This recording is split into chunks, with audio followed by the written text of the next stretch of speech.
The hall's heavy wooden doors groaned shut behind me, sealing in 100 years of fragrance. It was a scent unlike any I had ever known, a complex tapestry woven from cinnamon bark, dried herbs, and something deeper, something that smelled of time itself. Dust motes drifted through the strands of lamplight that cut through the gloom, glowing like powdered saffron suspended in the air. 12 elders sat in a half-circle before me. Their faces were weathered, etched with the lines of seasons and secrets. Their eyes were bright, sharp with a suspicion that felt as ancient as the room. I bowed my head. It wasn't a gesture of simple politeness. It was a necessity, an acknowledgement of the immense weight of history that sat before me. I broke the silence, my voice softer than I intended. "I didn't come to take," I said, the words feeling small in the vast, fragrant space. I came to remember what the world forgot. A few of them exchanged glances, a subtle, almost imperceptible shift of heads. Most, however, remained as still as stone figures carved from the mountainside. Then he spoke, the eldest among them, his voice like sand sliding down a dune, a dry, rasping sound that commanded attention. "Master Zufa, the keeper of Imbarut." "Words," he rasped, his gaze unwavering, "can be flavored to please any palate. Show us your truth."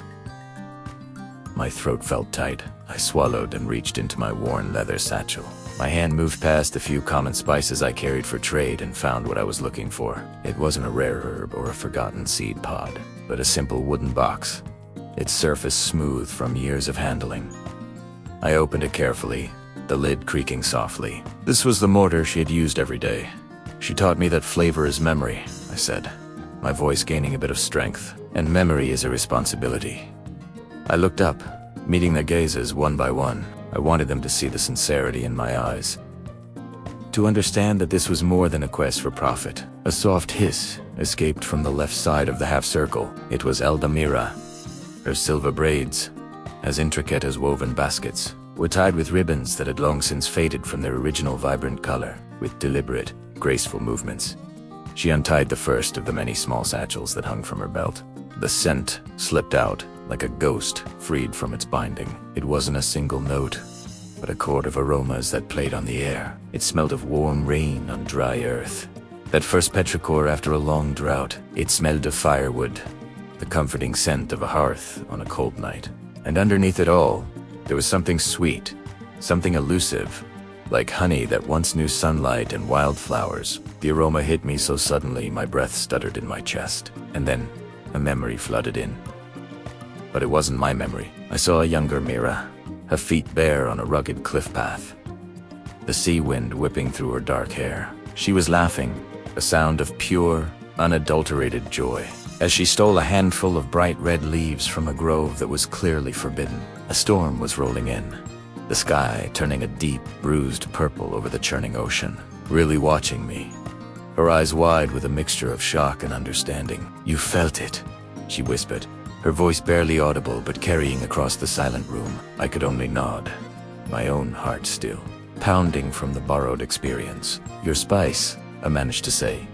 "It carries stories. I don't want to brand it. I don't want to mass produce it. I want to protect it. I want to learn how to listen to it." A murmur rippled through the elders. It was a low, uncertain sound, like the shifting of leaves in a hesitant breeze. Some still looked doubtful, their faces set in hard lines of distrust, but others looked shaken, their stony expressions cracking. "Hustalitli." Then another elder leaned forward. He was a stern man with ink-black eyes, and a presence that felt as sharp as obsidian. "If we teach you," he said, his voice a low, resonant baritone, "you must swear an oath. You must swear not to boil our histories down to a menu item, not to reduce our ancestors' struggles to a mere commodity for the wealthy and the curious." I lifted the worn wooden mortar, my grandmother's legacy, holding it up for them all to see. It felt heavy in my hands, heavy with the weight of my promise. "I swear," I said, my voice clear and firm now. "I swear to carry your flavors the way you carried them across deserts and borders, risking everything. Not for fame, not for fortune, for meaning."